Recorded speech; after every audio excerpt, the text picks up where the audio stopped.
राधिका जब बाथरूम से बाहर आई तो उसके कदम अचानक रुक गए। कमरे की हल्की पीली रोशनी में अर्जुन रायजादा उसकी स्टडी चेयर पर आराम से बैठा था, एक पैर दूसरे पर टिका हुआ। उसकी ठंडी नुकीली नजरें राधिका के नोट्स पर जमी थीं और राधिका के दिल की धड़कन वही जमकर रह गई। ए अर्जुन सर, आप? उसकी आवाज कांप गई। अगर बुलाना था तो फोन कर देते, आप यहाँ। अर्जुन ने धीरे से अपना सिर उठाया। उसकी आंखों में वही खतरनाक शांति थी जो किसी तूफान के आने से कुछ पल पहले होती है। कल मैंने तुमसे क्या बोला था राधिका? राधिका का दिल डूब गया। याद आ गया, स्कूल से आने के बाद बिना मुझे बताए कहीं मत जाना। सर, मैं आने ही वाली थी। अर्जुन धीरे से उठकर खड़ा हुआ। कब? उसकी आवाज दबा हुआ गुस्सा थी। रात हो गई राधिका, तुम नहीं आई तो मैं आ गया। वो उसकी टेबल पर झुका और राधिका के नोट्स उठाए। कुछ देर तक पन्नों को उलट पलट कर देखता रहा, जैसे हर लाइन उसे और गुस्सा दिला रही हो। ये सब तुम्हारे नोट्स हैं, राइट? राधिका घबराकर आगे बढ़ी। सर प्लीज उन्हें मत। लेकिन उससे पहले कि वह बात पूरी करती, अर्जुन ने सारे नोट्स एक झटके में पाड़ दिए। कागज हवा में उड़ते हुए जमीन पर गिरते गए। सर, ये क्या पागलपन है? राधिका की आंखें भर आईं। सर, मेरे एग्जाम्स है, मैं क्या करूंगी अब? आपने। अर्जुन ने उसका हाथ पकड़कर उसे अपने करीब खींच लिया, इतना करीब कि राधिका उसकी तेज सांसें महसूस कर सके। राधिका, तुम मुझे सीरियसली नहीं लेती। मैंने कहा था मुझे तुम मेरे सामने चाहिए, समझ आया? अर्जुन उसके करीब आए, इतने करीब कि राधिका को अपनी सांस रोकनी पड़ी। उनकी आंखों में एक अजीब सा सन्नाटा था, गुस्सा और किसी गहरी अटूट चाहत का मिला जुला रंग। अर्जुन धीरे से बोले, तुम मुझे इग्नोर करती हो राधिका, मुझे अच्छा नहीं लगता। आज के बाद याद रखना। उनकी आवाज में कोई चिल्लाहट नहीं थी, बस एक ऐसा आदेश जिसे राधिका चाहकर भी टाल नहीं सकती थी। कल से तुम्हारी जिंदगी के हर नोट, हर प्लान, हर मिनट मुझसे पूछकर होगा। तुम भूलना पसंद करती हो ना? अब मैं याद करवाऊंगा। राधिका रोते हुए खामोश खड़ी रही, लेकिन अर्जुन की पकड़ ढीली नहीं हुई। कमरा सन्नाटा से भरा था और उस सन्नाटे में सिर्फ दो आवाजें थीं, राधिका की टूटती सांसें और अर्जुन के अंदर उबलता हुआ अधिकार। अर्जुन ने राधिका की कलाई छोड़ते हुए बस एक आदेश दिया, अब मेरे रूम में जाओ, मेरे कपड़े निकालो, रात को पार्टी में जाना है। उसकी आवाज धीमी थी, लेकिन उसमें ऐसा हक था जैसे वो राधिका की दुनिया का मालिक हो। राधिका बस चुपचाप जी सर कहकर सिर्फ झुका देती है। अर्जुन कमरे से निकल जाता है। दरवाजा बंद होते ही राधिका की निगाहें फटे हुए नोट्स पर गिरती हैं, जमीन पर बिखरे हुए, जैसे उसकी मेहनत नहीं, उसके सपने पटे पड़े हों। आज उसे अर्जुन पर सच में गुस्सा आया था, लेकिन वो कर क्या सकती थी? अर्जुन से उल्टा बोलना मतलब सीधे बात दादी तक पहुंचना, और दादी का गुस्सा राधिका के लिए किसी सजा से कम नहीं होता। राधिका ने गहरी सांस ली, आंसू पोंछे और चुपचाप महल जैसे रायजादा मैंशन की ओर चल पड़ी कि बड़ी बड़ी झूमरों वाली लाइट्स जल रही थी। बीच में सोफे पर दादी बैठी थी और उनके बिल्कुल पास अर्जुन फोन पर कुछ देख रहा था। जैसे ही राधिका अंदर आई, दादी की कड़क आवाज गूंज उठी, कहाँ थी तुम? इतनी देर क्यों लगी? राधिका ने हिम्मत जुटाकर कहा, दादी एग्जाम आ रहे हैं, पढ़ाई में बिजी थी। बस इतना सुनना था कि दादी की आंखों में गुस्सा उतर आया। पढ़ाई? काम छोड़कर यहाँ पढ़ाई करेगी? जा, अर्जुन को बाहर जाना है, जाकर काम कर। अच्छा, अर्जुन की माँ ने धीरे से कहा। माँ जी, रहने दीजिए, राधिका के एग्जाम है। दादी ने एक तीखी नजर आशा पर डाली। अगर ये काम नहीं कर सकती तो यहाँ रहे क्यों? क्यों मेरा बेटा इस लड़की की जिम्मेदारी उठाए? दादी की हर बात राधिका के सीने में किसी कांटे की तरह चुभ रही थी। अर्जुन चुप था, लेकिन उसकी नजरें राधिका पर टिकी थीं, जैसे वो हर पल उसे परख रहा हो। राधिका ने आंसू रोकते हुए कहा, मैं कर लूंगी दादी। उसकी आवाज टूटी हुई थी, लेकिन आदेश मानने के अलावा उसके पास कोई रास्ता नहीं था। अर्जुन ने बस हल्की सी बेहद धीमी मुस्कान दी, एक ऐसी मुस्कान जिसमें अधिकार भी था, चेतावनी भी, और एक अजीब सा खामोशी, पॉजेसिवनेस भी, जैसे वो अंदर ही अंदर यही कह रहा हो, राधिका तुम कहीं नहीं जा रही, ना इस घर से, ना मेरी जिंदगी से।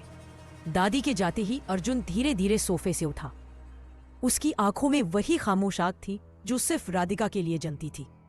उसने मन ही मन सोचा, मेरी प्यारी राधिका, तुम मुझे इग्नोर नहीं कर सकती। मैं तुम्हें अपने से दूर जाने नहीं दूंगा।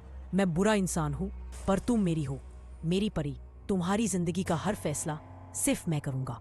उसकी सोच में एक अजीब सी पागलपन भरी शांति थी, जैसे वो खुद को भी धमका रहा हो कि राधिका से दूरियों से बर्दाश्त नहीं।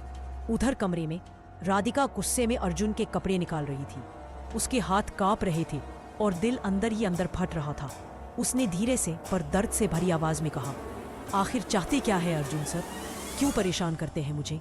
मेरे एग्जाम है, मुझे पढ़ाई करनी है, मुझे स्कॉलरशिप चाहिए ताकि मैं किसी पर निर्भर न रहूं। उसकी आवाज टूटते टूटते फुसफुसाहट बन गई। पर कैसे होगा सब? उसकी आंखों से आंसू बह पड़े। अर्जुन दरवाजे पर खड़ा सब देख रहा था, बिना कुछ बोले, बस उसकी हर सांस, हर टूटन को महसूस करता। फिर धीरे धीरे वो उसके पास आया। राधिका ने आंसू पोंछने की कोशिश की, पर अर्जुन उठाकर फिर से पोंछ देता है। उसकी उंगलियों का स्पर्श ठंडा भी था और खतरनाक भी। वो फुसफुसाया, मेरी गलती नहीं है राधिका, तुम्हें ही सब भूल जाता है, इसलिए मुझे याद दिलाना पड़ता है। उसकी आवाज में प्यार नहीं, अधिकार था, और वो अधिकार नशे जैसा खतरनाक था। राधिका उसकी आंखों में देखती है। थोड़ी देर के लिए दोनों की सांसें रुक गई। वो चाहकर भी कुछ नहीं बोल पाई। आखिर उसने हिम्मत जुटाकर कहा, सर, आपके कपड़े निकाल दिए, ये रहे, अब मैं जाऊं? अर्जुन उसकी ओर थोड़ा झुका। उसके चेहरे पर एक जानलेवा शांति थी। ठीक है, उसने कहा, फिर धीरे से जोड़ दिया, पर आज की बात याद रखना। उसकी आवाज में इतना अधिकार था कि राधिका के कदम अपने आप रुक गए, जैसे उसकी दुनिया को फिर से एक अदृश्य जंजीर बांध गई हो। क्लब के वॉशरूम की ठंडी सफेद रोशनी में अथर्व अपने कपड़ों से गिरे ड्रिंक के दाग पोंछ रहा था। उसके हाथ कांप नहीं रहे थे, पर उसकी आंखों में वो तूफान था जो सिर्फ दबाया गया हो, खत्म नहीं। उसने आईने में खुद को देखा, भीगे बाल, भीगी टी शर्ट और आंखों में जली हुई आग। धीरे धीरे उसने खुद से कहा, मैं चाहूं तो कुछ पल में तुम सबका घमंड तोड़ सकता हूं, पर अभी मैं मजबूर हूं। उसकी आवाज में तिरस्कार नहीं, दर्द से जन्मा हुआ ठंडा गुस्सा था। तुम सब, कॉलेज के ट्रस्टी के बिगड़े हुए बच्चे, पैसे का घमंड भी तब तक है जब तक जैसी जिंदगी मैं जी रहा हूं वैसी तुम्हें जीनी ना पड़ जाए। उसने नल चालू किया, ठंडा पानी चेहरे पर डाला और फिर धीमी पर कांपती सांसों में फुसफुसाया, आज का अथर्व मजबूर है, पर कल का अथर्व नहीं होगा। मैं एक एक बेइज्जती का बदला लूंगा। उसने आंखें बंद की और उसके सामने उभर आया राधिका का मासूम चेहरा। उसका दिल अचानक भारी हो गया। उनके लिए मुझे मजबूत बनना है। हर दर्द, हर बेइज्जती बर्दाश्त करनी होगी। एक लंबी सांस लेकर अथर्व ने खुद को संभाला और फिर वापस अपने काम में लग गया, ड्रिंक सर्व करते हुए, मगर उसके भीतर तूफान अभी भी जल रहा था। इधर खंडेलवाल मैंशन में शाम की हल्की ठंडक थी। जानकी और सुमित की पत्नी वसुधा ड्राइंग रूम में बैठी बातें कर रही थी। वसुधा ने भारी आवाज में कहा, दीदी, आखिर कब तक इस घर के लोग मेघा के जाने का बोझ उठाएंगे? अब तो पता नहीं वो कहाँ होगी। उसके बच्चे भी बड़े हो गए होंगे। जानकी के चेहरे पर एक गहरी उदासी उतर आई। पता नहीं वसुधा, मेघा ने कभी पलटकर देखा तक नहीं कि हम कैसी हालत में हैं। क्या सोचा उसने? वसुधा हिचक कर बोली, पर दीदी, मेघा अपने भाइयों से कितना प्यार करती थी। ऐसा कैसे हो सकता है कि एक बार भी मिलने ना आए? ये सब अजीब लगता है। जानकी की आंखें कहीं दूर टपटकी लगाई थी। पता नहीं, बस भगवान करे जहां भी हो, खुश हो, ठीक हो। वसुधा उठकर चली गई और जानकी अकेली रह गई उस भारी कमरे में जो वर्षों से मेघा की यादें अपने अंदर दबाए बैठा था। वो वही पल याद करने लगी जब वो पहली बार दुल्हन बनकर इस घर में आई थी। छोटी सी मेघा भागती हुई उनके पास आई थी। गले लगकर पूछा था, आप मेरी भाभी माँ हैं? जानकी ने प्यार से उसके सिर पर हाथ फेरा था। हाँ, मैं तुम्हारी भाभी माँ हूँ। उस याद की गर्माहट आज एक ठंडे दर्द में बदल चुकी थी। जानकी की आंखें भर आईं। मेघा, क्या इतनी सी भी नाराजगी थी कि तुम एक बार भी अपनी भाभी माँ से मिलने नहीं आई? पर उन्हें क्या पता था कि मेघा अब कभी लौटकर नहीं आएगी। वो तो बस अपनी एक अनजानी निशानी छोड़ गई थी, एक ऐसा सच जो जब इस घर को पता चलेगा तो खंडेलवाल परिवार की दुनिया हमेशा के लिए बदल जाएगी। अद्विक अपने केबिन की खिड़की से बाहर शहर की चमकती लाइटों को घूर रहा था, पर उसकी आंखों में कोई चमक नहीं थी। फोन की अचानक वाइब्रेशन ने उसके अंदर की खामोशी तोड़ी। सर, जिस नाम की आपने तस्वीर दी थी, ऐसा कोई इंसान मौजूद नहीं है। एक पल को लगा जैसे किसी ने उसकी सांस रोक दी हो। अद्विक ने फोन को धीरे से मेज पर रखा, पर उसकी उंगलियां कांप रही थीं। एक बार फिर वही जवाब, एक बार फिर उसकी बुआ मेघा हवा की तरह गायब। वो पीछे की कुर्सी पर सिर टिकाता है, छत को देखते हुए आंखों में बेचैनी फैल जाती है। इतने साल हो गए, फिर भी एक सुराग नहीं। आखिर क्या? कहाँ चली गई आप बुआ? उसके सीने में एक भारी दर्द उठता है, क्योंकि ये सिर्फ उसकी तलाश नहीं थी, ये उसके पिता की टूटी हुई उम्मीदों और घर में छा चुकी खामोशी की लड़ाई थी। हर रात अद्विक अपने पिता के चेहरे पर उतरती उदासी देखता था। वो मजबूरी उसे भीतर तक तोड़ देती थी। किसी ने दरवाजा खटखटाया, पर अद्विक ने जवाब नहीं दिया।